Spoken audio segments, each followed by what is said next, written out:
Halo-halo aking mga kaibigan, good day sa inyo at heto na naman ang ating menu for today. O hulaan mo nga kung ano yan? O nahulaan mo no kasi nabasa mo. Yes, let's cook kare-kare. Unahin nating igisa ang ating alamang. Siyempre, lagyan ng sili yan. Ayan, okay na yan. I-set aside na natin yan. And at the same pan, yan, magisa na tayo ng bawang sibuyas.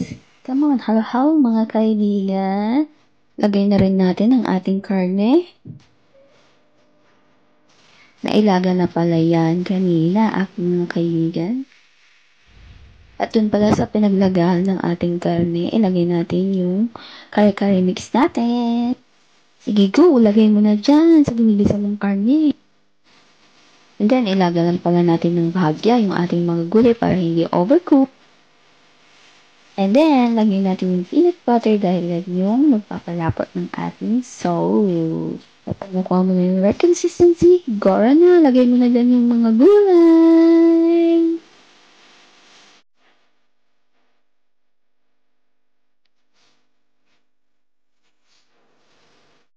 Oh, as simple as that. Ayan, kaibigan, meron ka ng kare-kare.